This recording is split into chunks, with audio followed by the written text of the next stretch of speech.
তো সমস্যার বিষয়টি হলো এই যেটি দেখছেন লিভারে অনেকগুলো টিউমারের দানা দেখা যাচ্ছে, অর্থাৎ ক্যান্সার লিভারে ছড়িয়ে পড়ছে। এটা হচ্ছে টিউমারের স্টেজ 4। এই অবস্থায় অপারেশন বা সার্জারি করলে রোগী কোনো বেনিফিট পাবে না, হয়তো বা পেলিয়েশন হিসাবে কোনো ইন্টারভেনশন করা যেতে পারে। যেহেতু ওনার এই মুহূর্তে জন্ডিস আছে, সেক্ষেত্রে পিত্তনালীতে একটা রিং পরিয়ে দিয়ে জন্ডিসটা কমিয়ে কেমোথেরাপি দিতে হবে। আসসালামু আলাইকুম, আশা করি দর্শক মণ্ডলী ভালো আছে।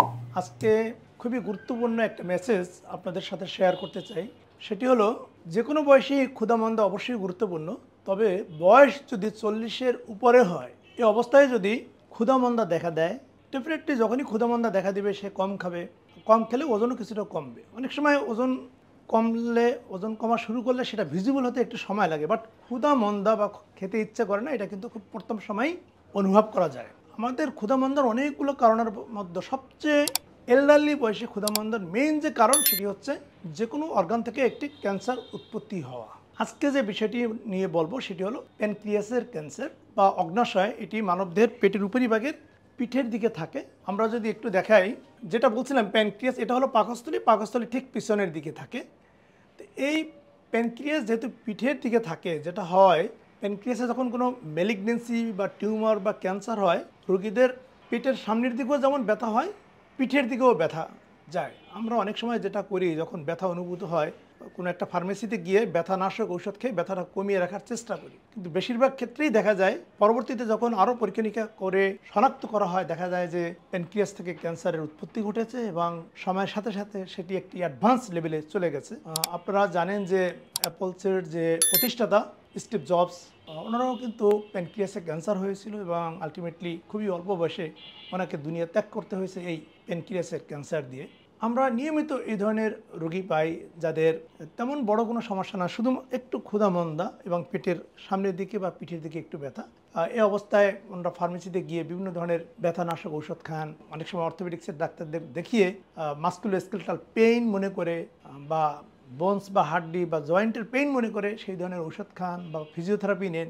কিন্তু এই অবস্থায় যদি আলট্রাসোনোগ্রাম, বিশেষ করে যদি পেটের একটা সিটি স্ক্যান করে নেওয়া হয়, তাহলে কিন্তু রোগটা খুব সহজেই শনাক্ত হয়। আমরা একটু এখানে বলতে চাই যে এই যেটি দেখছেন যে প্যানক্রিয়াসের যে টিউমার বা ক্যান্সার হয়, তার 90% ক্ষেত্রেই প্যানক্রিয়াসের হেড রিজিয়নে হয়। প্যানক্রিয়াস 4টা ভাগ, হেড, নেক, বডি, টেইল। হেড রিজিয়নে যখন ক্যান্সার হয়, সেটি খুব ইজিলি শনাক্ত হয়। কারণ হলো, যখন হেডে ক্যান্সার থাকে, এ ধরনের রোগীর খুব দ্রুত সময়ের মধ্যে চোখ হলুদ হয়ে যায়, প্রস্রাবের রং হলুদ হয়, ক্ষুধামন্দা দেখা দেয়, ওজন কমতে থাকে। বাট ক্যান্সারটা যদি হেড রিজনে না হয়, একটু দূরে কোনো অংশে, নেক বা বডি এদিকে হয়, সমস্যাটা সেক্ষেত্রেই হয়। সেই ক্ষেত্রে শনাক্ত করতে বেশি দেরি হয়, যেহেতু জন্ডিস হয় না, শুধু একটু পেটে ব্যথা অথবা ক্ষেত্র বিশেষে ওজন কমে। আমরা এই ধরনের রোগী আমাদের চেম্বারে নিয়মিত পেয়ে থাকি। আজকে আমার চেম্বারে একজন রোগী এসেছেন, ওনার কিন্তু প্রথম দিকে এরকমই যে পেটে একটু ব্যথা ছিল, পরে ক্ষুধামন্দা দেখা দিয়েছে। ডেফিনেটলি ওনারা কিছু চিকিৎসকদের শরণাপন্ন হয়েছেন, প্রাইমারিভাবে ওনাদের ট্রিটমেন্টও দেওয়া হয়েছিল এরকম মাস্কুলোস্কেলেটাল পেইন এরকম।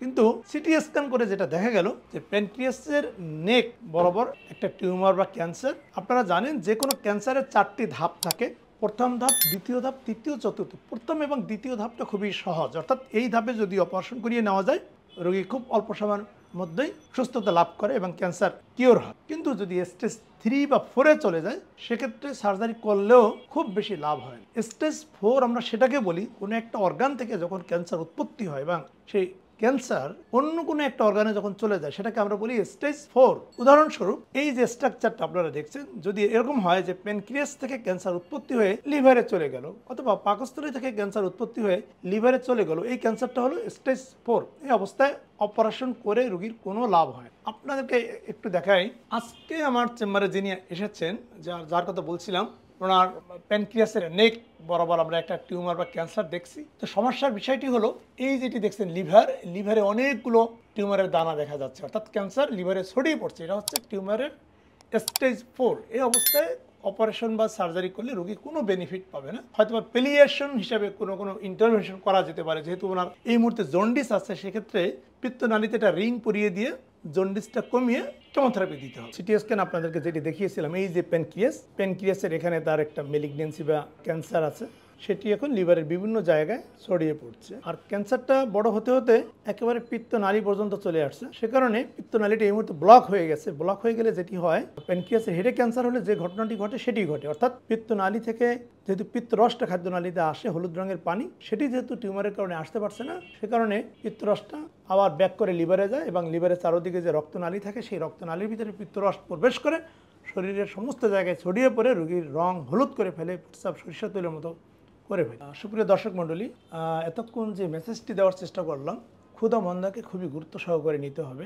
বিশেষ বয়স যাদের 40-এর বেশি, তাদের যদি কোনো কারণে ক্ষুধা মন্দা দেখা দেয়, অবশ্যই একজন চিকিৎসকের কাছে শরণাপন্ন হয়ে বিভিন্ন পরীক্ষা নিরীক্ষার মাধ্যমে জেনে নিতে হবে তার অন্তর্নিহিত কোনো বড় ধরনের রোগ আছে কিনা। ডেফিনেটলি ক্যান্সার বাদেও কিন্তু ক্ষণিক সময়ের জন্য ক্ষুধামন্দা দেখা দিতে পারে। যেমন কোনো কারণে যদি জ্বর আসে, অর্থাৎ ইনফেকশনের কারণে, অথবা ডায়াবেটিসের প্রাইমারি স্টেজে, থাইরয়েড ডিজিজের কারণে, আরও অনেকগুলো কারণে ক্যান্সার না হয়েও ক্ষুধামন্দা দেখা দিতে পারে।